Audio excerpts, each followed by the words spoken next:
Just want to welcome you all for this exciting presentation about scaling geothermal, network geothermal for neighborhoods, campuses, and data centers. My name is Nick DeMarsh. I am the Technical Assistance Director with Forward Together Wisconsin.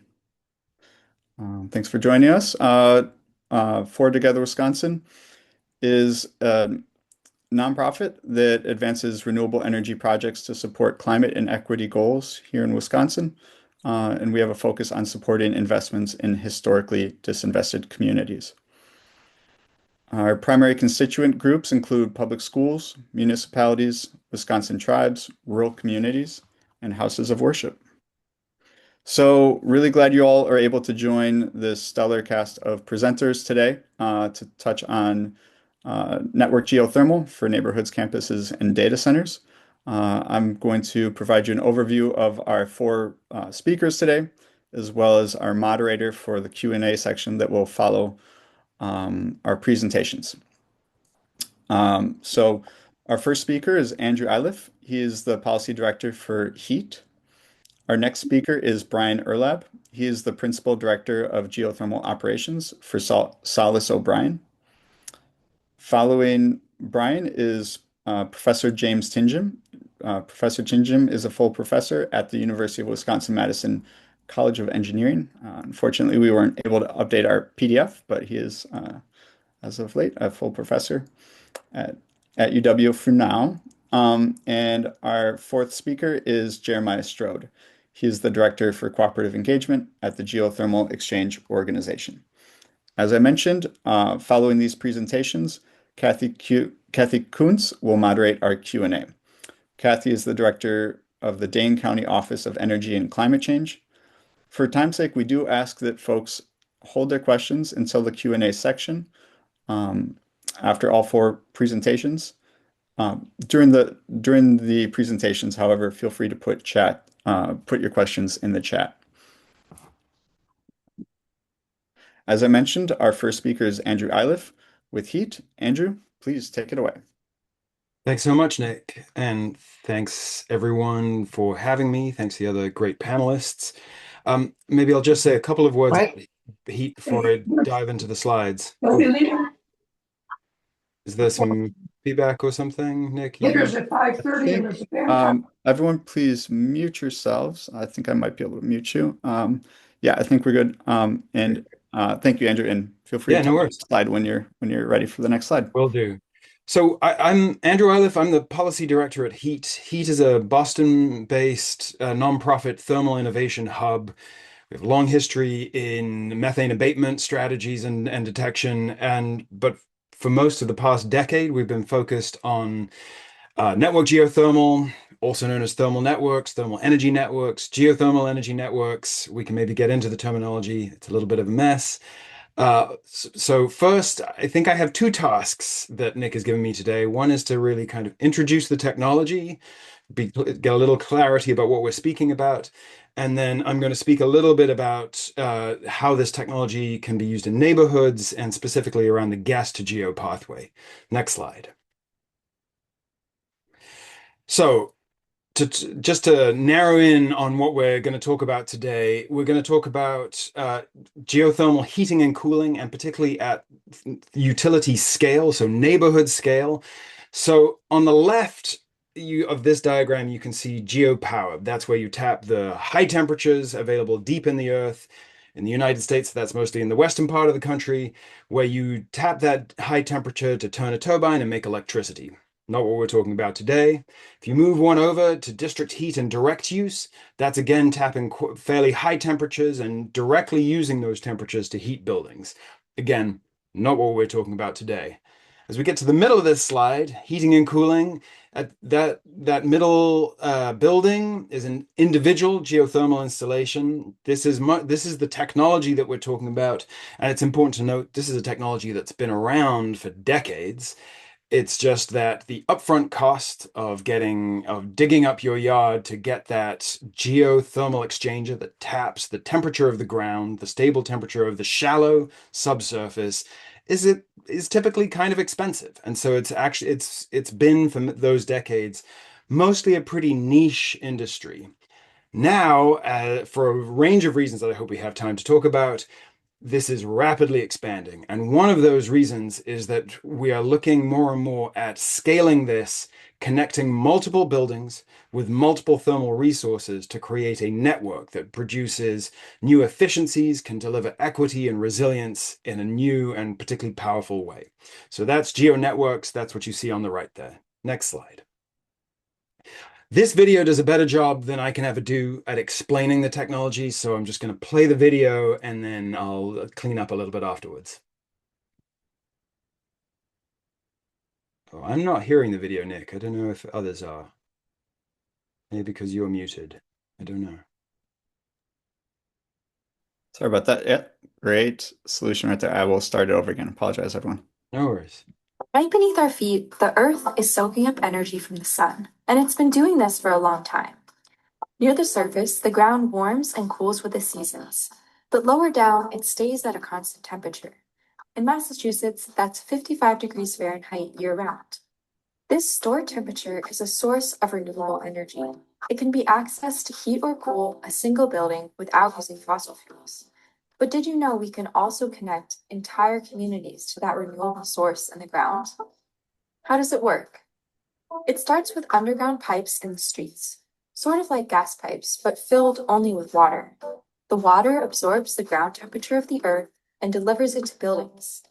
Pipes connect buildings with different heating needs, so energy is never wasted. Instead, it's exchanged between buildings or stored in the ground until it's needed. Inside, a heat pump moves heat in or out according to the temperature you want.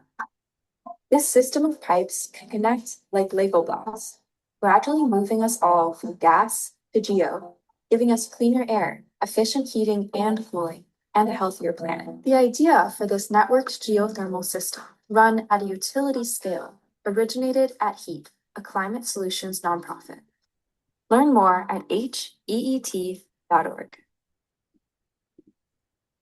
Thanks, Nick. We can go to the next slide. So I'm going to say a couple more things about just what a thermal energy network is, what it looks like, and then I'll speak about the gas geo pathway that can deliver this solution for neighborhoods. So this is essentially an evolution of district energy systems that have been around for many years, serving buildings at scale. And we think of it as having essentially three components. You have the buildings, each of which has one or several geothermal heat pumps delivering heating and cooling. Those buildings are connected by the distribution loops, which is really what creates the thermal energy network. That's just moving water as a thermal medium to those geothermal heat pumps and between the buildings. And then also those pipes connect with the thermal resources. We talk about these as network geothermal and geothermal energy networks because geothermal boreholes are an excellent, particularly kind of base load thermal resource. But one of the advantages of this design is you can leverage a really, really broad array of thermal resources. And I'm thinking about wastewater energy, industrial waste heat, open water from lakes, rivers, ponds, ice rinks, all sorts of thermal resources. And bringing these different components together in a network yields really kind of unprecedentedly high efficiencies. So we've seen in systems coefficient of performance, annual coefficient of performance of nearly 6 and winter coefficient of performance of nearly 9. And I'll say one more time, the components of these networks are old technology that's tested, it's very familiar, but bring them together in this way, that's what makes a new technology. We can go to the next slide. So I mentioned bringing together different thermal resources. This is a slide that we put together to try to kind of sketch out what that could look like. So on the left, you have heat production, and these are resources that are producing heat year round. So I mentioned ice rinks. Ice rinks, because they have to cool all the time, you can take the heat that is being pulled out of that building and use it to heat buildings. Above the ice rink, you can see a data center, and I think there's going to be other folks in this presentation who are going to speak more about data centers. On the right, there's heat consumption. So these are these are buildings and other use cases that need heat year round. So swimming pools, greenhouses, certain industrial processes. up top of the buildings, and these typically in most climates need heating for some part of the year and cooling some part of the year. So they're kind of variable demand. And then at the bottom are these kind of flexible thermal resources. So geothermal bores, which I mentioned earlier, and then open sources of water, sewer systems, and other sorts of resources. And what is beginning to become clear is that bringing together these diverse resources in complementary ways, that's how you get really cost-effective projects and really resilient and effective projects. Next slide. So these networks can be built by anyone, and at Heat we really think they should be. We want this technology to scale as quickly as possible because of affordability, resilience, emissions, more reasons. What we spend a lot of our time on is what we at Heat is what we think of as the gas to geo pathway. And this is the opportunity to shift specifically gas utility companies, existing gas companies, together with their workers and customers from gas infrastructure to non-combusting thermal network infrastructure. Why do we care about this? I mentioned earlier the kind of upfront cost of geothermal. And really, this is a move to leverage existing utility finance structures, particularly in the kind of regulated utility environment where you can multi-solve for a range of challenges, including electric grid congestion, emissions, equity, resilience, using a single technology, while also bringing along gas companies that where I live in Massachusetts, we have binding climate emissions mandates that really are going to force the gas companies as they currently exist out of business if we meet those goals, because emissions are at the heart of the gas companies' function. And so really offering an alternative business model that looks a lot like the current business model, delivering energy to customers, offers a business model pivot that can multi-solve and really meet everyone's needs. Next slide. So I often start with this slide. This is just a slide sketching out another component, another way to think about the challenge that we currently face. So this is just a slide just talking about the aging infrastructure, particularly in Boston. So on the left is gas leaks of various kinds. You can see threes, twos. You can also, if you peer closely, see SEIs. Those are leaks of significant environmental impact. In the middle is emissions nodes, and on the right is just a representation of electrical grid congestion. Each of those red lines represents an electrical circuit that is at capacity.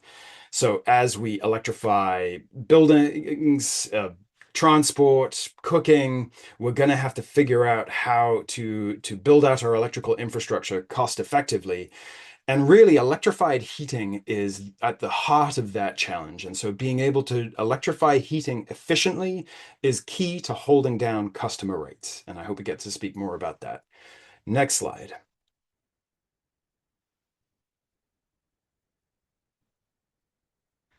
So I said, why bother creating a new service? Oh, sorry, we can go one slide back for a second.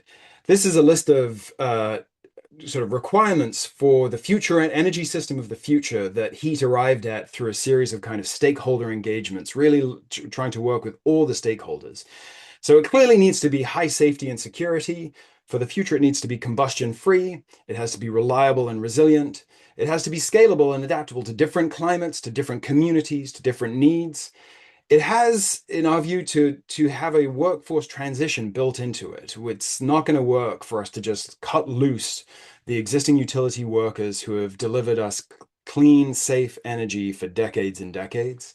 We need ethical access to the energy systems of the future. It has to be affordable. It has to be a utility business model that works so that we can scale at the speed we need to meet our various goals, affordability, resilience, and climate goals. And this is a relatively late addition. It has to benefit the electrical grid, particularly as folks are beginning to look forward to new winter peaks as we electrify heating. This is a really crucial area. Next slide. And this slide really just kind of highlights that winter heating, winter peaking problem that I mentioned. So this comes from a paper that some heats folks and partners wrote a few years ago, looking at different electrified heating scenarios. So coefficient of performance, that COP that you see, that's a measure of efficiency. And it's basically how many units of usable thermal energy you get out for each unit of energy you put in. So electric baseboard heating has a coefficient of performance of 1. Air source heat pumps are twice as efficient. They're wonderful technology, but particularly because as winters get super cold, their coefficient of performance drops. Their annual coefficient of performance is actually around 2 in many climates.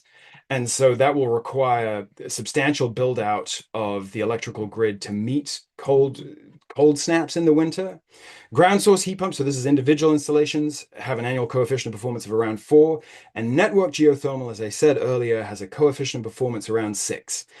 This is going to produce massive savings. A 2024 Oak Ridge National Lab analysis calculated that I think it's about 60% penetration of ground source heat pumps, and this is individual ground source heat pumps, so that coefficient of performance around 4 would save around $1.6 trillion.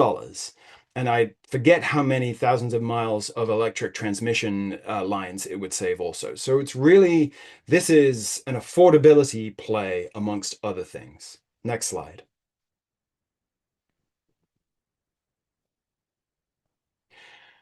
So what would a thermal utility look like? I'm going to speak a little bit about the Framingham pilot. I think Brian's also going to say a little bit more about that. This is the idea that rather than doing electrification building by building, which has been the primary model in most places so far, thermal energy networks ask us to think about electrification at neighborhood scale. And really, this is what utilities do. They have, utilities are required to serve customers in their territory. They can't cut off customers. They have to charge customers reasonable rates that are determined in collaboration with their regulators. And so a thermal energy utility can deliver that same model, heating and cooling, right? Like gas companies have not historically delivered cooling, but a thermal energy network built by a gas utility or anyone else would deliver both heating and cooling, and as I've said, efficiently and cost effectively by using the thermal energy that's under our feet and all around us. Next slide. So I mentioned this transition. There's a slide we sometimes use that shows what house by house electrification looks like.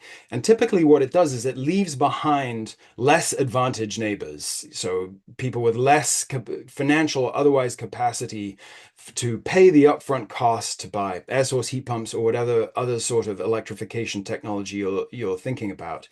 And that means that the fixed costs of the gas system, those remain, but they're carried by a smaller and smaller number of people. So those fixed costs go up and up and up. People sometimes refer to this as the utility death spiral.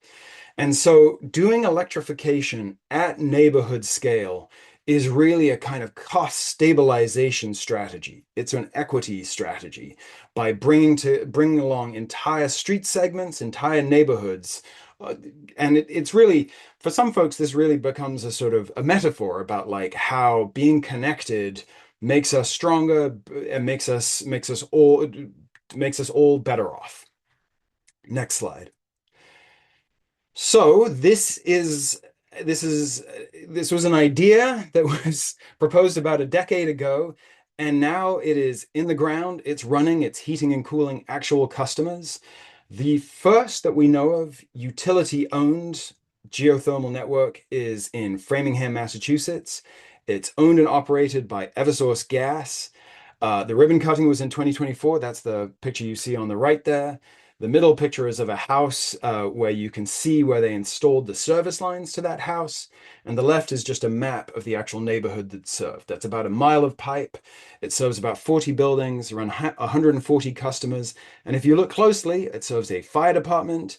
It serves a Framingham Public Schools building. It also serves a gas station. Next slide.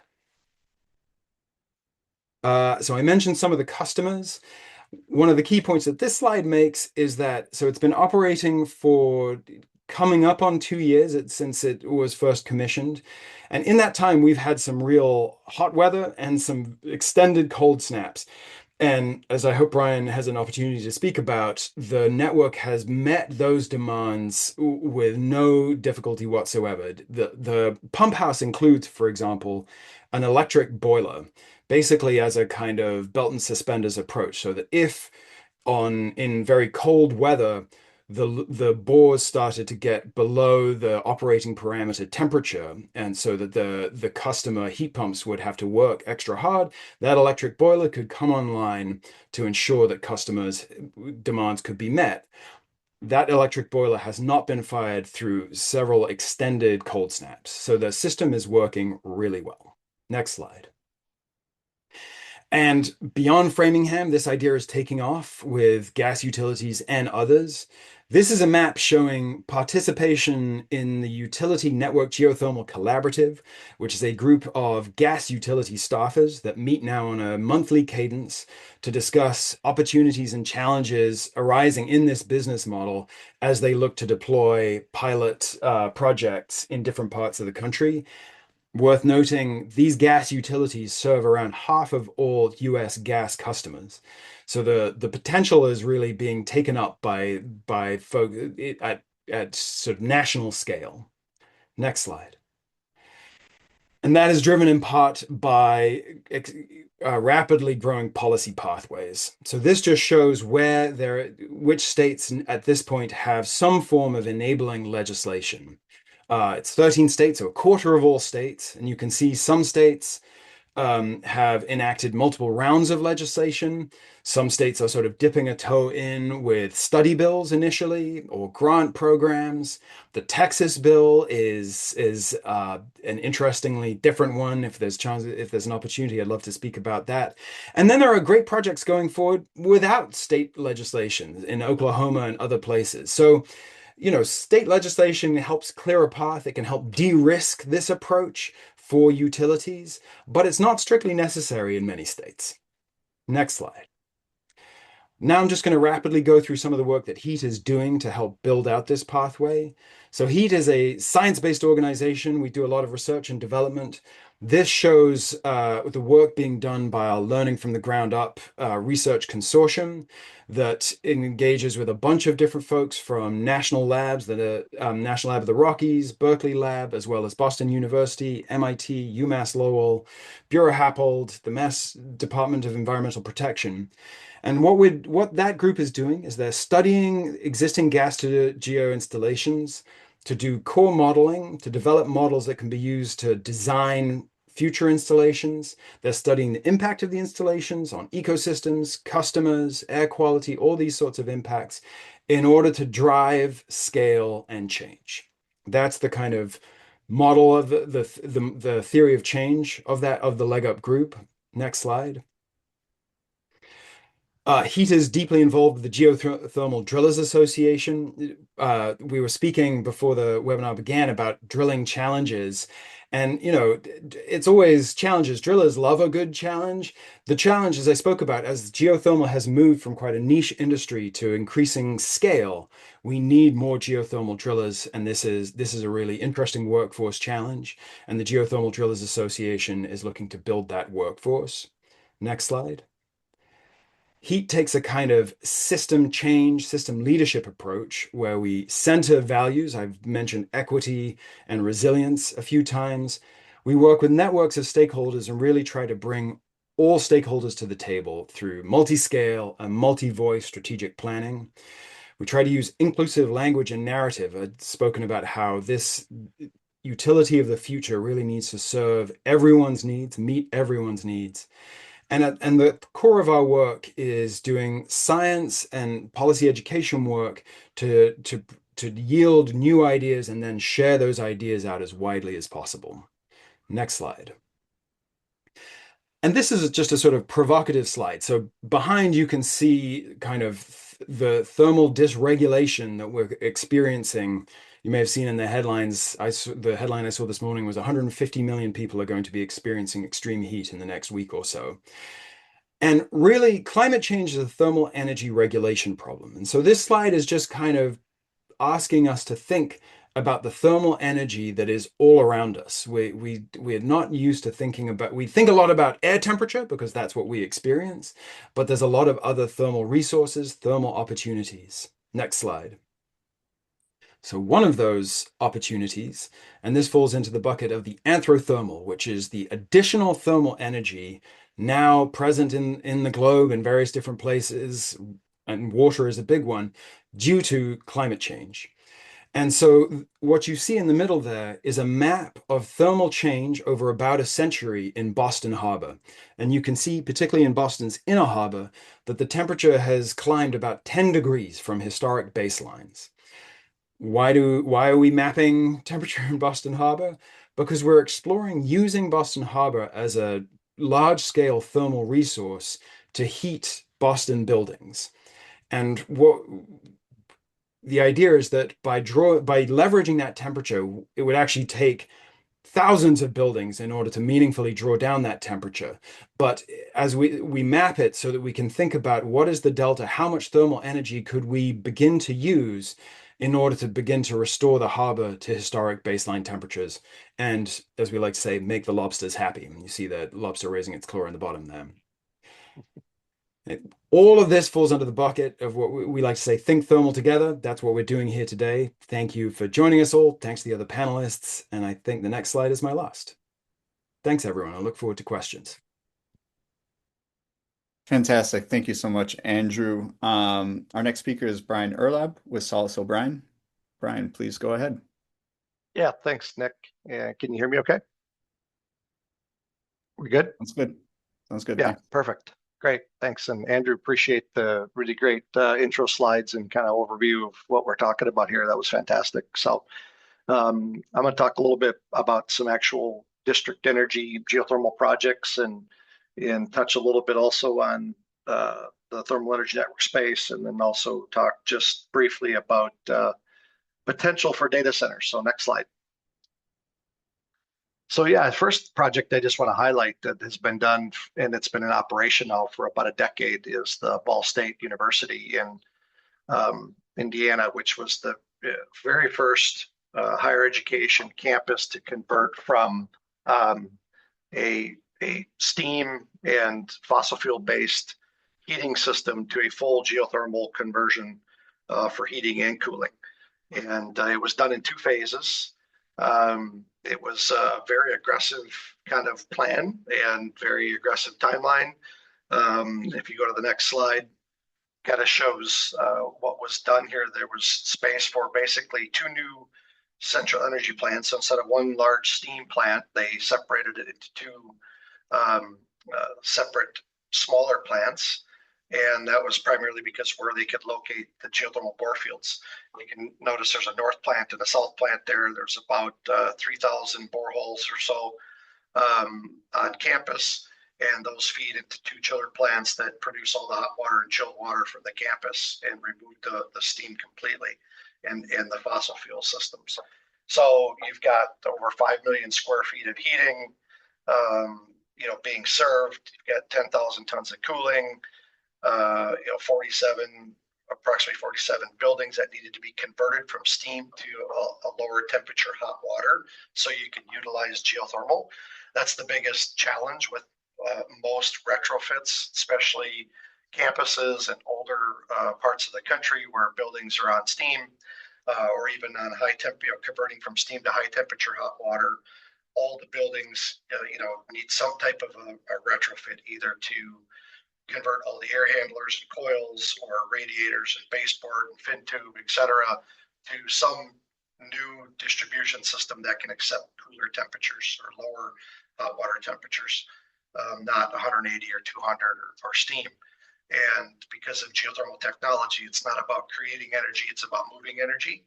And so the lower the temperature, the better, the more efficient. And so at Ball State, what we found out after going to their campus and looking at all their buildings and evaluating what the lowest temperature we could heat the buildings at without either adding additional capacity or temperature at each location or doing major building envelope improvements was around 150 degrees. That's how it was designed, and we've actually found now during operation they can run it just slightly less than that, around 140. So really interesting project, very challenging. It was one of the more challenging drilling conditions that we've encountered across the country. It was a lot of gravel and boulders, and that was a double loop heat exchanger configuration. So it was just a very challenging project from that perspective, but it was done, and like I said, it's been in operation for a long time. Next slide. And you can just see here, these are some of the pictures. That's the one of the district energy stations on the north end. There's a couple of large York chillers in there, as you can see. And those chillers obviously produce both hot water and chilled water. We call them chillers, but they're actually by actual terms, it's a heat pump. It's producing heat and cold water for the campus. And then there's also another plant like this on the south campus. If you go to the next slide. This is inside the plant, showing the large centrifugal chillers that are operating the geothermal system and producing all the energy for the campus. Next slide. One thing I'll note, and the same thing here at Miami University, which is one of the other universities has been doing this same type of conversion for a very long time, is that these new plants that are developed and built are really self-operating. We don't need 24/7 boiler operators. We're reducing a tremendous amount of FTEs related to maintenance and operation. They're primarily dark rooms, except for 8 hours a day. Someone comes in there and their job is to look at the computer screen and the BAS system and optimize, the operation of the system, make sure everything's operating and there's no alarms and everybody's comfortable. But overall, these systems run themselves, and they're primarily dark rooms. So you might have one person, 8 to 10 hours a day inside the facility, actually, manipulating or changing maybe some of the sequencing or just changing some of the dispatches, depending on what's happening on campus. So the second project I wanted to touch on here is Miami University. They started this conversion about the time Ball State was just wrapping up their construction, maybe not quite. They started just a little bit sooner than that. So this is a picture of one of the new energy plants at the South Campus in Miami, in Oxford, Ohio. Next slide. So they had one large steam plant operating on fossil fuel. That was actually a gas system where Ball State was still burning coal. Miami was burning gas, but they had one large steam plant feeding the majority of the campus. And then they had a number of chiller plants. The entire campus was not cooled. A lot of the dormitories were not cooled. So what we did was we broke this particular campus down into 4 phases, just due to budgeting and so forth. And so the first phase was the South Campus loop, and that's the slide you're seeing here. So there was about 8,300 feet of new hot water and chilled water piping installed. There was a bore field installed, 690 vertical heat exchanger. Pond loop. The pond loop was really a ballast or a way to kind of keep the vertical heat exchangers in balance over the long term. Next slide. And this is inside the chiller plant. So this is a little bit different chiller plant design because of the temperatures that we were operating at, primarily because we were doing a lot of hot water for domestic use in the dormitories in the South Campus. So these are all modular screw chillers versus centrifugal chillers. And so just a little different type of chiller, really because of the temperature ranges that we were operating at. We didn't need to hit 150. The South Campus, really the design was around 130. So again, the lower that temperature, you have more options for the types of chillers you can use. You also increase your efficiency. But this was the first campus we actually did 100% of the domestic hot water in the dorms without any storage. So it's really an on-demand domestic hot water system straight through the heat exchangers into the showers, the shower rooms, etc., for the dormitories, which a lot of people said you couldn't do. And what we're finding is that the piping network itself, all the length of that hot water piping is really your storage. So there's a lot of, basically kinetic energy built up in the piping. If you start the chillers and the pumps going about an hour before they need the hot water, you've got plenty of capacity to get it through that peak, and then it ramps back down. So again, another central energy plant that's only got a one-person operator that comes in for 8 hours a day. Checks on the system, make sure everything's operating, no alarms, no faults, no issues, and other than that, it's primarily a dark room. Next slide. So those were kind of district energy, where we're providing from a central energy plant out to a cluster of buildings, both hot water and chilled water, to condition those buildings. Now, and what Andrew talked a lot about is really a thermal energy network. Now, again, they're kind of technically both thermal energy networks. One we call district because that's just what it's been called for a long time, and it's primarily focused on what some call 4G or central energy plants with distributed hot water and chilled water, so you don't have heat pumps in all the buildings.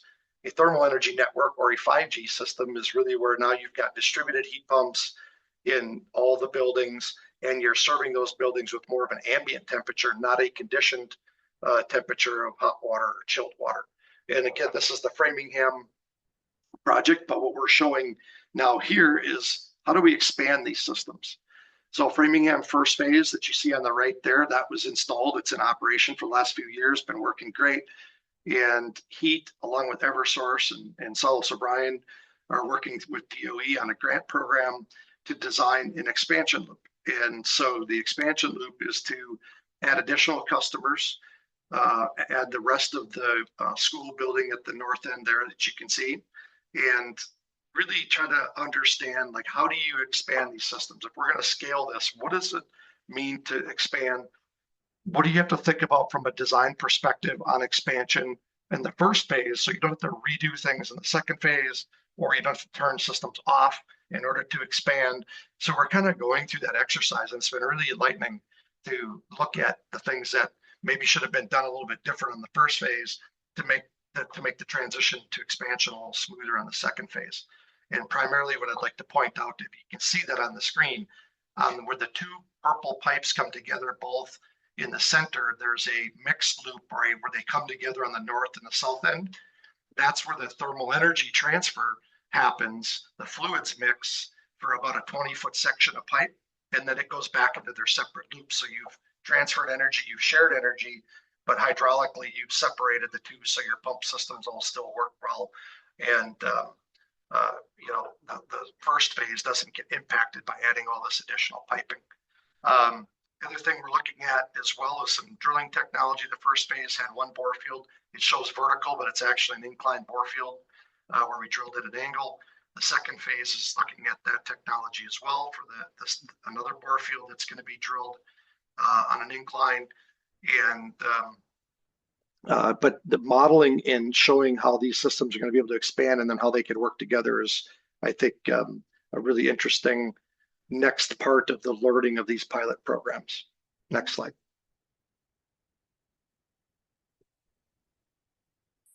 And the last thing I just wanted to touch on is geothermal and data centers.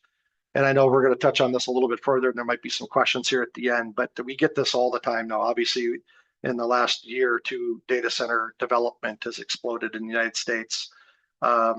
Everybody knows that they're high energy intensity, and they use, obviously all cooling. So they have to get rid of heat. A lot of conversation is around, well, let's use that heat for heating homes, etc. It's all great in theory. There's some very big challenges around that, and number one, the biggest challenge is that the location of where they're putting data centers to be able to utilize that heat that's nearby, or co-located in places where you can actually utilize the heat. And then it's, of course, having buildings ready to accept that heat and having a network installed. And then the other big challenge is the developers of these systems. What's in it for them? Why would they do this? Because it's not going to be a cost situation. But really, for what you would pay for that heat is minuscule comparative to what these systems use in energy and utility costs, and then, of course, their computing power. However, if I think the real play here with data centers is, if we can show them that we can be more efficient by utilizing the ground in way, shape, or form, either store cold energy to help reduce peaks or diurnally, kind of charge and discharge cold to warmer temperatures, utilizing the air at night, or doing something a little bit more creative. If you can reduce the peak power and shift some of that peak power then to computing, that gets their attention because now they can sell more of their computing power, and obviously that's a net revenue for them.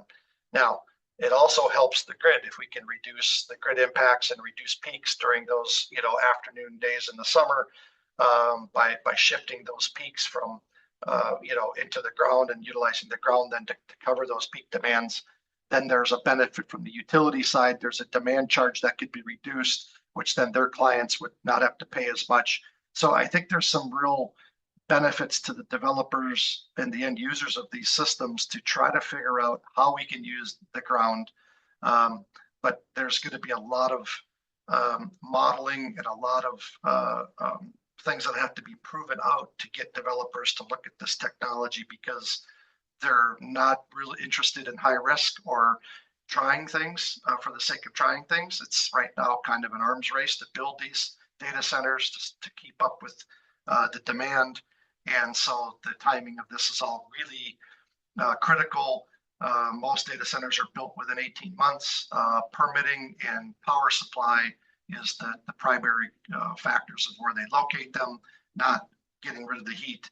So, those are all just kind of things to keep in mind, but there's actively, the Department of Energy, the national labs, there's working groups, there's lots of nonprofit organizations, et cetera, that are all working kind of in collaboration to really figure out and help data centers become more energy efficient and less impact on the environment and the grid.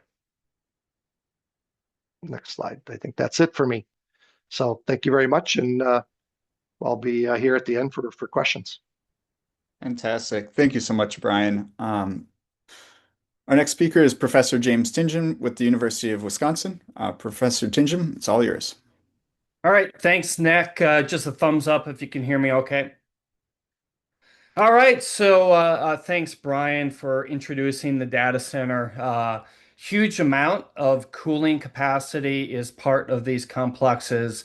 And what I want to talk about is, can we use geothermal exchange to lessen these peak loads or serve efficiently in these cooling dominant facilities? So next slide.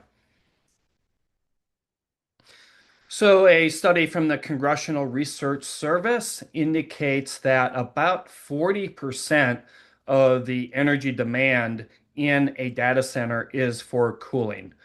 So when you're talking about gigawatt sized data centers, just take 40% of that, and that's basically heat that is being generated to cool these facilities. It's huge amounts of energy, not only going directly to these facilities, but also indirectly in the heat loads.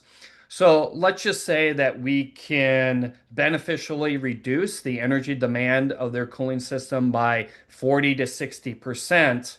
We possibly can reduce the energy demand of these data centers, by 20%.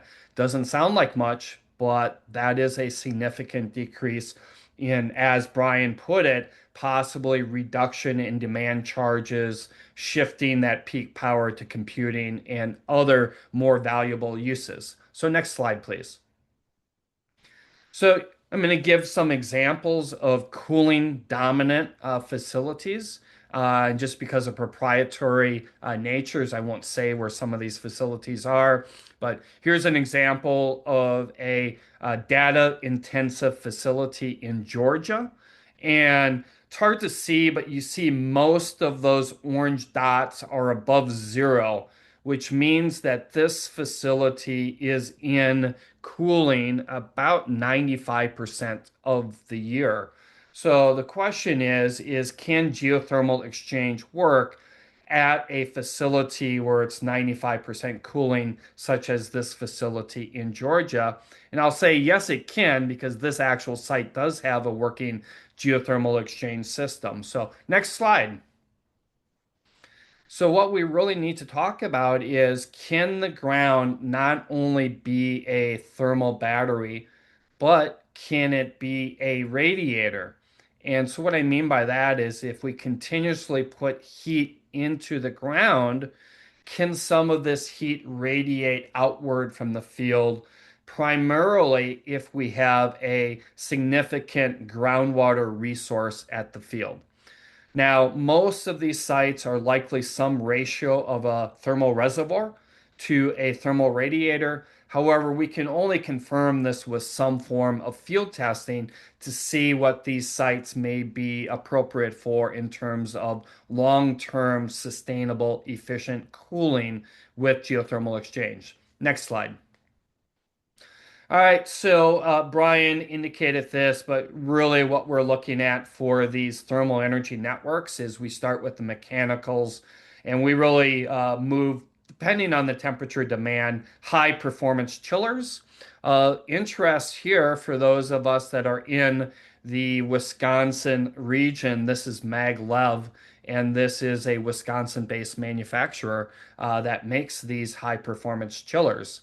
So, on the mechanical side, we have this now, but the question is where does all of this excess heat go? Next slide. Just hot off the presses, thanks to Wisconsin Public Radio. Just another Wisconsin angle here. See that Modine Manufacturing is adding 300 jobs with a new plant in Franklin. And what is this new manufacturing facility doing? Well, according to their human resources director, they are making 33,000-pound chillers that are meeting the growing demand for data center cooling systems. But irrespective of where these mechanicals are coming from, I'll try to answer in the next dozen slides is, where does that heat go and where can that heat go? Next slide. All right, so there's really three options. Number one is your traditional cooling towers. That would be the image on the left. That basically means that, let's take a large gigawatt facility, and if 40% of that energy demand is going to cooling, that means that 40% of that gigawatt of energy is going up in heat. So if we're using traditional cooling towers, that's going to the air. Okay, so we are warming our ambient environment. We're putting moisture up into the air.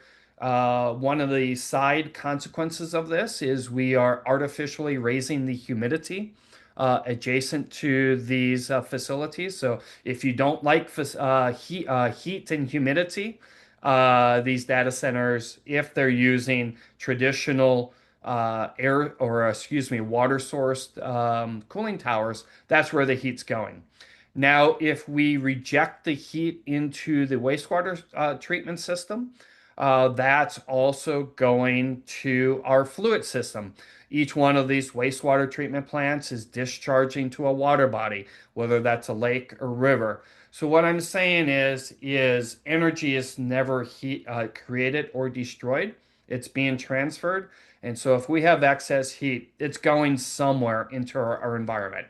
Next slide. So our alternative to be to the air transfer of the heat, or transfer into a water body through some form of wastewater treatment plant, let's think about using the ground as that thermal battery. And that's exactly what we are thinking or envisioning: a cooling dominant thermal energy network, where instead of discharging the excess heat to the air or to a local water source, we are storing it in the ground in our thermal battery, if you will, and in a properly designed thermal energy network, such as out in Massachusetts, we can then recover that heat beneficially for heating purposes. So next slide, please.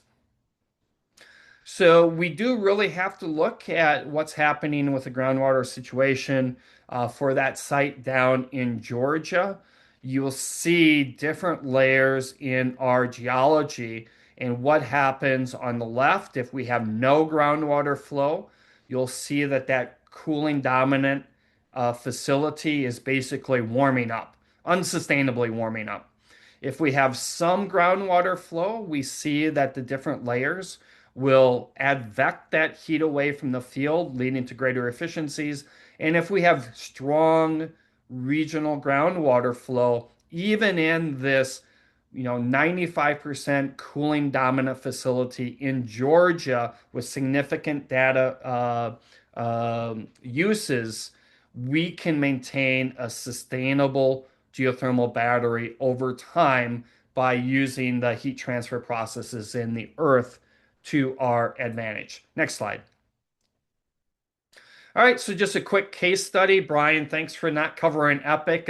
I'll use it and let's see what happens with a cooling dominant campus. So we'll look at a thermal energy network and let's talk about one that we have here in Wisconsin. Next slide. All right, so thanks to Inside Climate News that had a really nice article about I would say one, if not the largest geothermal networks in the world, in the literature or newspapers or whatever. I can't find a facility that has larger capacity than Epic. Maybe it's out there, but right here in Wisconsin, we have a energy intensive data intensive operation that's cooling that completely uses geothermal exchange for heating, cooling, and domestic hot water. Next slide. So really what we're using is we're using that geothermal resource, dolomite, sandstone, shale to store and transfer the mechanical heat from the subsurface in a environmentally sustainable and thermally sustainable network. Right now, Epic is drilling their fifth large field. That's 2,400 geothermal exchange wells. So let me repeat that. Their new field is 2,400 geothermal exchange wells. They're 850 feet deep. So one thing I will say is the system works, but in this case, you also need the aerial capacity. You need land to be able to install sites like this. So I believe our first speaker was speaking about the applicability of matching data centers with use. You got to have the right geography and the socioeconomic setting to be able to recover this. Next slide, please. This is what one of those large fields looks like. It's not rocket science. We're just drilling closed loop wells about 20 feet apart, and we are moving water in a closed loop through these systems, transferring that heat to and or from the subsurface. So this is one of their 5 fields at Epic. Again, not rocket science. These are very designable, manageable systems. Next slide. At this particular campus, they're about 75 to 80% cooling dominant. What does that mean? That means that year in and year out, we're putting in, say 75 tons of heat, and we're only pulling out 25 tons of heat. So what that means is we do have an imbalance. And so the geological properties of that formation or those formations really impact the long-term sustainability of this system. So not dissimilar to data centers, most of these facilities are going to be somewhere between 70 to 95% cooling dominant. And if we do use geothermal exchange, can we accommodate that capacity? Next slide. At Epic, we certainly can. This is the money slide per se. On the top, that is the total heat moved in the system. So that's your useful energy being exchanged. And on that bottom blue line, that is the electricity it takes to run the system. So everything between the orange line on the top and the blue line in the bottom is energy savings. So if we put in 1 unit of electricity in the summer and we get out 7 to 8 units of cooling, and that orange line, that's at coefficient of performance, and everything between these two lines is measured performance. So if we want to just advance 2 bullets here, this is go back one, sorry. Average coefficient of performance overall for the site of 4.66. It's about 3.3 to 4.3 in the winter for the heating, and about 7 to 8 in the summer for the cooling season. That's pretty good. Thermal energy networks can be even better than that if we share that thermal resource a little bit more. But this is showing you the performance of a large scale cooling dominant facility. Next slide. All right, so here is one of those fields at Epic System. It's again, energy is not created or destroyed. In this case, we are warming up the subsurface about a maximum of about 5 degrees Celsius after the first 7+ years. I do have data beyond 2023, but this does indicate that we will store some of that excess heat in the subsurface. Some of that excess heat will be radiated out of the field in groundwater flow. But irrespective of this 5 degrees Celsius increase after approximate decade, the field and the system are still operating exceptionally well. Next slide. All right, so a thought exercise, and there's going to be, I think, 4 advances here. So let's start with the first one. Let's look at a traditional campus and let's say our natural gas usage. It peaks in the winter when we're using that natural gas for heating our campus. Next slide, please. And then our electricity use is peaking for this traditional campus in the summer when we're using electricity to run our cooling system. All right, so this is your traditional modern day system. Go ahead, if we had geothermal exchange, that would be our natural gas use in a geothermal exchange system. We're electrifying the system. Instead of using natural gas for heating and cooling, we are using electricity. One slide advance, please. And then here is our electricity use with a geothermal exchange system. We save massive amounts in electricity in the summer because our geothermal exchange system is so much more favorable in the coefficient of performance.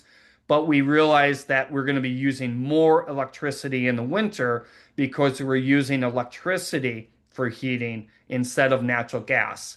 So this is what the utilities have to look at, is what are those ancillary benefits with geothermal exchange in load matching, demand charges, when energy is available, and what form of energy is most reliably available. So these are the thought exercises that we have to use for geothermal exchange, thermal energy networks, and similar. And next slide, please. And that is it. There I am for more information. Currently at the University of Wisconsin-Madison for 2 more months. But on the way down to Missouri, where I'm sitting today, I'll be starting as the Carl F. Hasselman Missouri Chair in Geological and Petroleum Engineering at Missouri University of Science and Technology. So my cell phone is always available for contact. And with that, I'll wrap up. Thank you so much. Fantastic. Thank you, for Professor Tinjum. Round of applause for all of our speakers, if you guys have the ability. And now we are going to be shifting to our, we've got one more speaker, Jeremiah, of course, Yeah, I was just going to say. is going to bring us home here. And Jeremiah is going to provide a big picture of not just network geothermal, but geothermal writ large, so we understand how scaling in any form or fashion is going to be beneficial. So, Jeremiah, I will have you take it away. One looks like we had a lingering slide there. If there's any comments that you had about that one, Professor Tinjum, we'll leave that there for posterity. You guys will all get the recording. All right. So Jeremiah, thank you so much. Thanks, Nick. I'll try to make this quick. This was it's hard to follow a panel like this. I'm basically a glorified cheerleader for the industry. If you're not familiar with GeoExchange, we are a national trade group that focuses mostly on policy So things like Inflation Reduction Act and Big Beautiful Bill, we just try to get the technology included into all those discussions about energy efficiency and decarbonization and grid reliability. And but the other half is we work on advocacy and education work, which is what I do, with a heavy focus on utility involvement, which is what I'm going to cover real briefly today. We've already touched on this throughout the other slides. That utilities are jumping into this game, and they have actually been doing this for decades. So let's talk a little bit about why they're doing that and what they're doing. Next slide, please. So to really understand why utilities, electric utilities especially, are getting involved with ground source a little more heavily, we have to kind of understand what challenges face these guys. And these are things that they've always had to deal with over the years. There's always growing load. Since the time they were formed, in the early part of the century, or well, last century actually, they've always had load growth they have to deal with, and that demand. Well, it seems like things have really accelerated recently. If you can see on the graphic there, we've got a number of things affecting it with electrification going on. People are converting from fossil fuels to now do their cooking, their water heating. Obviously, what we're talking about today, they're heating and cooling in their buildings, but then you add in electric cars. We never had that before. That's adding stresses to the grid, heavier industrialization, working off of automation, robotics, whatnot. The data centers coming in, adding that huge load. And then also extreme weather events. Again, we've kind of touched on that. Every summer, we seem to get a massive heat wave, even in areas that don't normally have that. In the winters, we're getting polar vortexes that are putting those cold snaps that are going on for weeks at a time. This is causing peak demand issues. And if you're not familiar with peak demand, that's the amount of energy that people are asking for from the grid at a given period of time. So for example, everybody gets off work at a certain time, they're cooking, they're cleaning up, they're showering, they're doing laundry. That adds this peak load that the utility has to provide, or you get things like blackouts. So we have a potential capacity issue in this country because of the massive demands being asked for in a very rapid period of time. And the utilities have to come up with solutions. Prior to this, you build more power plants. But the problem with that is it's very costly and it takes a lot of time to do so. And even when you do, it takes a lot of money to operate and maintain those assets. So they look at other sources, and what we're trying to do is show them that ground source heat pumps, because of the benefits of the technology and how it operates, can have a really positive effect, not just on the pocketbooks of the consumers, but also on the utilities, and also a good benefit to grid reliability and resiliency. And this is to help combat increasing rates that I'm sure a lot of us have been experiencing lately. Next slide, please.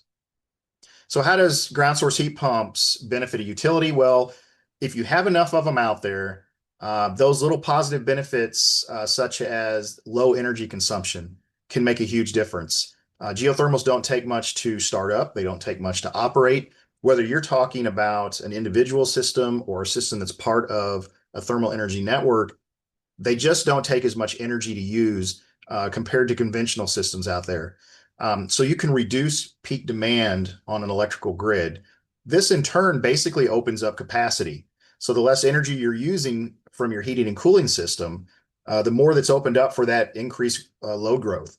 And it could help delay, the installation of a power plant or other solutions that they're coming up with. The other nice thing about geothermal heat pumps, again, we kind of touched on this, is it doesn't matter what the weather is. So the polar vortexes and the heat waves, geothermal doesn't care. It operates pretty much the same way throughout the entire year, summer, winter, fall, spring. That makes a big difference to, a stable demand management for a utility. And it really helps during those peak times when the utility's scrambling as it is just to provide the power that's being asked for. So if you get enough ground source heat pumps, utility scale amount, that can lead to greater grid stability, and therefore that leads to greater rate stability. Next slide, please. So how are utilities doing this? Well, we've talked about today. There's district energy networks, thermal energy networks, some variations of, multiple buildings sharing. This is really good in urban environments where you have diverse load profiles. The people asking for heat, people asking for cooling, sharing those loads. But I don't want to discount the individual systems either. I know that's not the focus of today, But from a utility standpoint, what we're looking at is how to maximize the benefits of this technology. When you take rural electric cooperatives, for example, their consumers are mostly out in the country, and you don't necessarily have that density to where you can do a network system very easily. And this is where the individual systems come in with your single family homes and multifamily homes. And there is a lot of commercial and industrial structures out in the rural community. There's 900 co-ops with 42 million consumers throughout this country. So they have a pretty significant impact on the grid. And the more they can get on there, the more those impacts are seen. Some of the ways that they incentivize this so you can get that mass deployment are incentives. I mean, let's just get right down to it. We kind of touched on that up front. I think Andrew might have mentioned that upfront cost. You have to put a loop in. So having any kind of rebate or lease program or loop ownership programs, that can really help make the decision easy for that homeowner or business owner. There's also a lot of third-party programs out there now. The leasing has been opened up this year, and there's groups out there that are providing leasing programs. The utilities themselves, the reason they get involved is we saw that there's benefits, but utilities are also very well suited for this. They have the abilities, the experience, and the interest. They know how to do big projects. They know how to think long-term.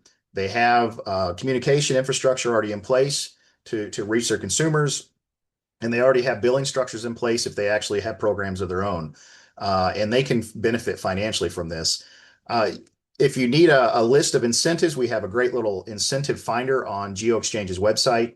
Plug in your state, look and see if your utility has anything. And we're always trying to keep that up to date, but just want to make sure you know it's available. Next slide. You've seen variations of this particular slide, and I think even the next one. This one actually is from Solace O'Brien. We work with these different groups as a national trade group. We're always collaborating and partnering and just having, participating in the same meetings. This is just a highlight. This isn't regional. This is everywhere. You've already got the gist of that. There are projects going in everywhere in all types out there. So this is a pretty big movement that's just getting more and more momentum. Next slide, please. Since I'm here kind of talking about IOUs, and again, this one, I believe Andrew showed a variation of this. In fact, this is from heat and actually BDC, which kind of got cut off. Lots of utilities in there, not just electric utilities, but gas utilities, hybrid type, where they're both gas and electric, doing pilot projects, mostly in the thermal energy network arena, but there's a lot of them also doing combinations of that plus the individual systems to end up getting massive impacts on their grid. Next slide. Speaking of the rural electric cooperatives and the impacts that a robust program can have, I just always like to throw these two slides up. These are examples of two cooperatives. One is out of Missouri, the first one is out of Oklahoma, the second one. And they have just excellent programs in educating and incentivizing ground source heat pumps to their consumers. The first slide on the left, Three Rivers, they've been doing this since the early 80s, and they had a very, very strong promotion and education program with a modest incentive along with that. They've installed over 8,500 tons of ground source heat pump on their system. And you can see on there, they've reduced things like their winter peak reduced by 21 megawatts because of the ground source. And because of the savings involved with that and some other things added to it, they've improved their annual utility margins by $1.6 million. That's money they did not have to pass on to their consumers as rate increases. CK Energy did a very similar thing in a little bit faster period of time. Their program, as we see it today, has been only going on 12 to 15 years. They put over 6,300 tons.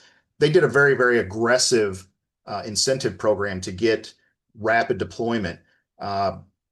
They reduced their peak demand by 16.5 megawatts in the winter, 1.2 million in margin improvements for that one. Other utilities out there have experienced this, and this is the message we're trying to put out as we work with them, that it's not just something that's good for the environment, good for your consumer, it's good for you as a utility, both on your financials as well as the grid that you're managing. So anyway, I was just kind of wrapping this up. Next slide. This is my information. I'm happy to talk with anybody in the question session as well as anytime afterwards if you want to dig deeper. Thank you. Thank you, Jeremiah. Really appreciate that. I think Jeremiah really brings home the idea. I think when people learn about ground source heat pumps or geothermal exchange, they think, well, would be great, but maybe my utility wouldn't want it because it sounds so good. I think Jeremiah really brings home, no, everyone can win in this. So there's no reason not to, except for not knowing about it. So I think this panel's done a great job of helping us move along that. It's a long conversation. Obviously we're talking big picture things. Kathy Kuntz will help moderate the questions here. I hope you all have put some questions in the chat. Otherwise, feel free to raise your hand and I will pass it on to Kathy Kuntz, our moderator for the remainder of this session to field your questions. I know she has a question of her own to start off the conversation. So Kathy, I will pass it to you. Thanks so much, Nick. This has been a great discussion, and there's for anyone who's not paying attention, the chat, there have been a bunch of questions in the chat. We'll get to a couple of those that haven't been addressed, but a number of them our panelists have already addressed there, which is lovely. I want to start, because I'm a historian at heart, with this utility support for geothermal. So for folks in Wisconsin, the history of the Wisconsin Geothermal Association is really the history of that association being stood up by what's now Alliant Energy. It was Wisconsin Power and Light back in the 90s, but it was staff at Wisconsin Power and Light who were the first champions of geothermal heat pumps at schools, at homes. That was something that Alliant was doing in the mid 90s in Wisconsin before Focus on Energy even existed, kind of thing. So I think Jeremiah's point about utility engagement in the advantages of geothermal is a really important one. And we've got some of that history in Wisconsin. It's not just an abstract thing. I'm going to take the opportunity as the moderator to throw the first question out here. And I like to get things done. When this was a great discussion, but I'm always interested in identifying what's the lever that's going to accelerate the adoption of a clean energy technology. And so I would love for all four panelists to maybe just say from their perspective, what do they think the important lever is for Wisconsin? What do we need to do more or differently to really start moving the needle on geothermal systems, and especially network geothermal? Let's start with Andrew and go through in order. Thanks, Kathy. I think this is a really important question, and there's a lot of different answers that one could give. I think, thinking about this kind of gas to geo pathway that I presented on, and sort of sticking with that, I think, we've talked a lot about electric grid benefits, and I think the other panelists have as well. And I think this is an area where, I would love to see thermal networks built by everyone, right? Like municipalities, private investors, campuses, everyone. And it's if you think it through, if a private party builds a thermal network, the kind of grid benefits of that, which we're essentially talking about avoided costs, those kind of disappear, right? So we get the benefit of that, but it is harder to make that sort of clearly part of your value stack for your project going into it. And that is an area where I think like regulated utilities have, in some sense, an advantage, where regulators, and we're seeing this more and more in dockets around the country under the rubric of integrated energy planning, integrated resource planning, where often comes out of future of gas dockets, where commissions are thinking about sort of, all right, if we're going to look to an electrified future, that we're going to have, huge new demands on our electric grid, as everyone has spoken about. What are ways that we can hold down those new winter peaks and summer peaks in some places? And so there you can see the commissions have the ability to kind of recognize that avoided cost and redistribute that to the builder of the thermal network, and potentially to customers also. For example, in Maryland, the Baltimore Gas and Electric proposed pilot. They proposed recovering the costs of their pilot project from all of their customers. They're a dual fuel utility. And the regulator said that that violates principles of cost recovery because it's only going to benefit gas customers. And the utility replied and said, no, because of the grid benefits, it will also benefit electric customers. And the regulator has charged them with getting cost recovery from their electric customers to the value of that avoided cost. And so getting a greater handle on what those avoided costs look like, getting regulators educated, that's going to be a really crucial feature going forward. Heat just released an RFP for a grid benefits study that we're going to do as part of that Framingham expansion, because we all know that this is true just based on the coefficient of performance of this technology, but getting a sense of its magnitude and its features, the ability to do load shaping, these are all crucial features in order to get a really robust sense of what that avoided cost looks like in order to capture that in the value stack. So Andrew, before we go to Brian, I just want to put an exclamation point on something you just said there. In Wisconsin, almost all of our utilities, all of our investor-owned utilities are combination utilities. And the idea that a network geothermal system has benefits to both the gas and electric grid is kind of a mind-bending thing that you said here. So I want to say that again out loud to bend everyone's brain around that, because that is a very real thing that we want to think about. How do we operationalize that in a world where we're used to dealing with these things in very separate ways, but now technology's making it more combination. Okay, cool. Brian, what's your thought about a lever? You've been in the trenches of this in so many ways. Yeah, thank you. Well, I think there's a number of levers. I don't know which one would be the best lever. Obviously workforce is such a huge part in training. Sitting on the expo board and trying to develop the workforce and do all that work is challenging. We need it. We need it primarily for cost reduction and competitive nature in the industry. And then just, more people that understand this, the better, this technology, it'll just help across the board. So getting involved in tech schools and bringing it to more of the educational platform, I think would be really huge. And then, I think the other lever is really developing different financial stacks to deploy these projects. I mean, I meet people at every conference all over the place when I travel that have hundreds of millions, if not billions of dollars that want to do projects. But then when you get to an actual project, they don't have the right structure, or there's always some thing that kind of puts up a roadblock to funding these projects. And a lot of it is the ownership model.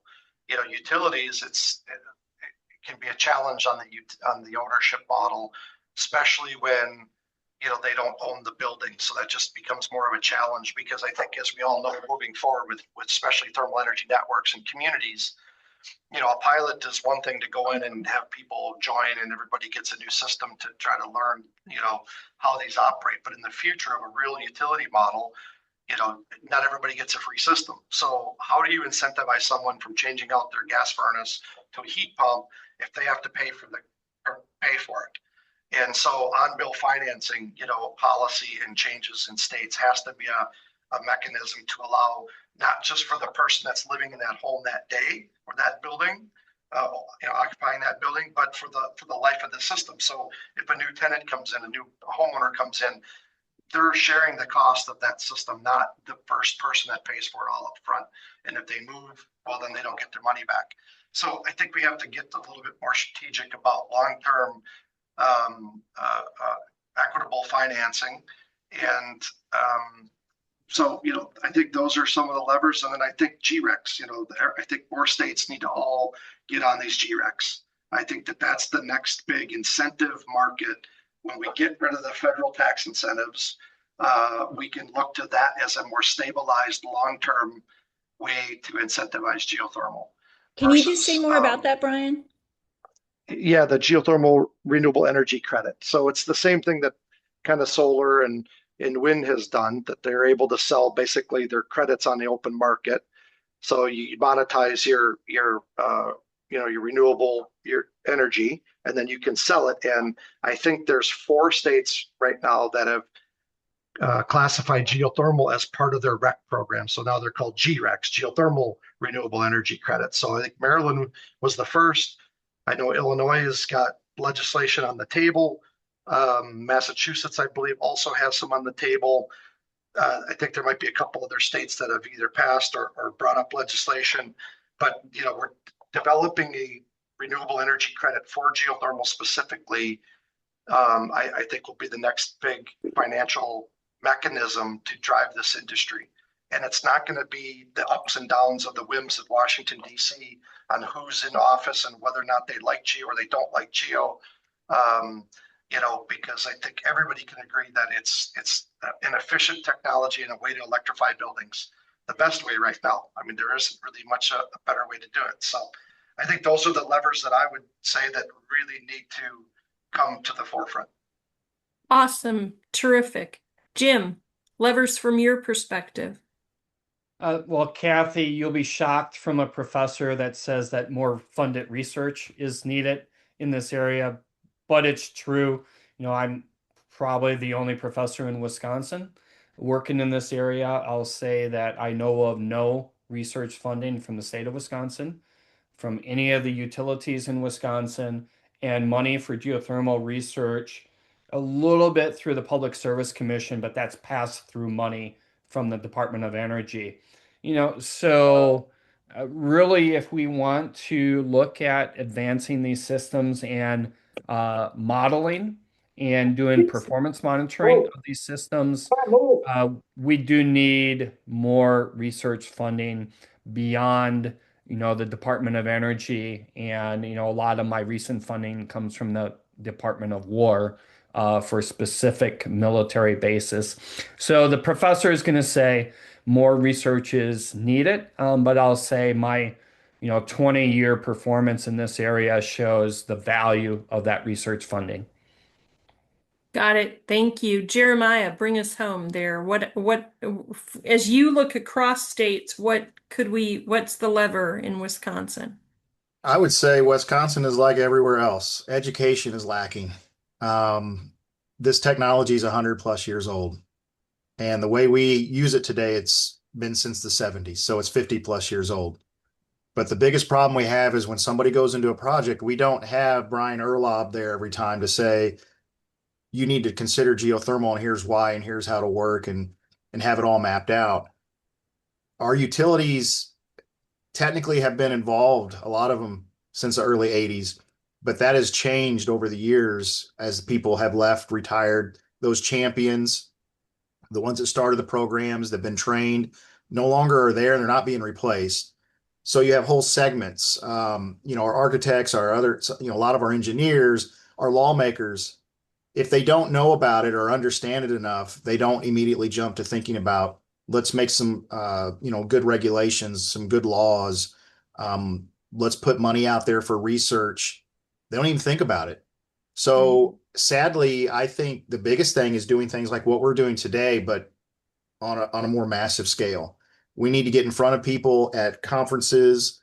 We need to get in front of legislations on the state level, the federal level, which we're doing, right? But it's such a huge task. It's going to take everybody. And I think as soon as you get people educated and they understand the value of the technology, not only is it, it check marks all the boxes, whether it's an environmental thing, it's a financial thing, grid reliability, whatever it may be, they need to know about it. And we need the data. We need the plans in place. That's kind of what we do at GeoExchange as well, is we try to make the tools available so that when they're ready to listen, it's right there. And I think once we get that accomplished a little bit better than what we have, I think it'll all start falling into place, especially as other programs start developing and we start getting little wins. So we've planted the seeds in different parts of the country and we're starting to see things grow, but we've got to scatter more.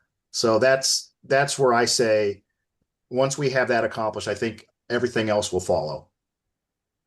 Hey, Jeremy, I'll just say that I'm trying to do my part this last semester, deliver the first geothermal energy design course at the University of Wisconsin-Madison to 20 graduate students. So there's at least 20 students that know how to fund, design, and implement geothermal exchange.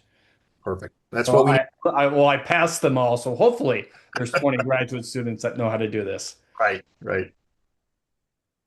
Very cool. Very cool. So again, the chat is very rich. It seems like mostly everything there has been answered. And I know, Nick, you want a couple minutes here at the end to close us out. There's one question here that I don't think got addressed, and it kind of ties to something Brian said. Are there any powerful groups lobbying against this? You know, geothermal heat pumps, for anyone who doesn't know, survived from the Inflation Reduction Act through the Big Beautiful Act.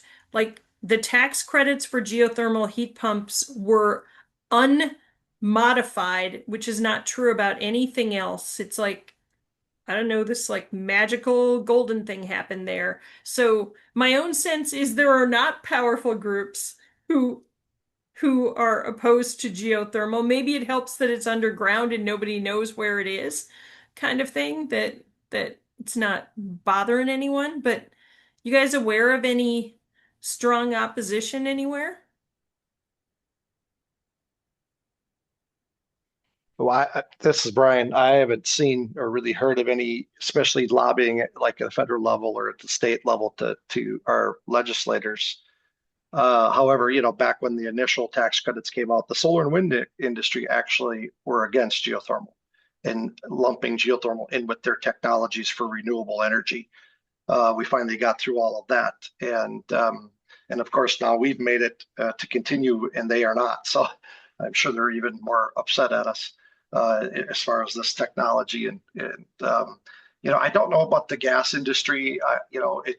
I'm not really sure where the gas companies and their lobby groups are at, if they're lobbying against it, if they're, I'm not sure how much they're going to put up a fight to continue their business model as is, understanding that eventually someday they're going to have to change. So are they going to keep fighting up until that day, or are they going to start to give in? Right. So, yeah. Right. Yeah. It's going to vary by whether they're a combination utility, where they are in the country, how scary that looks. Yeah. All of those things. Okay. Yeah, Nick, I I'm would going to just throw it. Sorry, just to tag on to that, because there's also been some discussion in the chat around sort of gas companies, gas workers. I really think, to Jeremiah's point, it's a question of education, particularly where we're thinking about workers. Thermal energy networks are a massive opportunity for gas workers. The pipe laying, pipe fusing that is a full-blown workforce transition. That means that gas workers can keep their jobs with their current companies for the foreseeable future. Maybe at some point, will be sort of natural attrition of the workforce will come into play.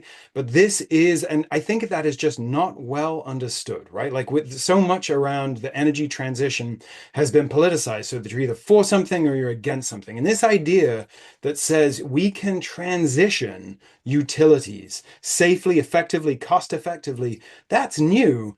And I think it just is not, gas companies had the same business model pretty much exactly for 100 years. There's been some, a lot more innovation on the electric side. Those are still pretty sort of old dogs, but the gas companies have been using the same pipes, delivering the same fuel pretty much for most of the last 100 years. So this is a new trick for some old dogs, and we have to be sort of patient as they learn about that. And so I would just say that it's not always anyway like opposition in any particularly directed way. It's unfamiliarity, to Jeremiah's point. It's the newness. Okay, very good point, Andrew. Nick, I'm going to throw it to you because I think you have one more webinar to make sure folks are aware of in the last minute we've got. Yeah, thank you so much, Kathy. Everyone, please give these fantastic speakers a round of applause. And I would just add to the point about how different renewable energy resources might be pitted against each other. Obviously, that's unfortunate, and obviously everyone wins, right? Because we're talking about electrifying buildings here. So when we electrify buildings, it's a win-win for the solar, wind, and industries to ultimately be the power sources to run these efficient heating and cooling systems. So that's the vision. That's where we're heading. And I think, as everyone said, the challenge is the educational piece. So I know this was a lot of content. It certainly isn't the end of the conversation. We'll share these slides, share the recordings for you all to review, to share with others. But more to come with that. And to Kathy's point, we do have another webinar So our next webinar will be hosted by my colleague, Daniel Hoglar, who's our Education Coalition Manager. Some fantastic speakers from the national level and some great successes within Wisconsin that will be highlighted. So you can snap that QR code to register for that. We'll also send out links for that. So want to thank everyone for joining. I know we're at time. I hope you guys have a great rest of your day. Feel free to reach out to me. This is my contact. Can certainly relay questions to our speakers, but you also will have their contacts in the slides. So thanks again to all of our fantastic speakers, to Kathy for moderating that conversation, and we'll see you all at the next webinar. Thank you. Okay. Thanks, Nick. Bye, everybody. Thanks, everybody.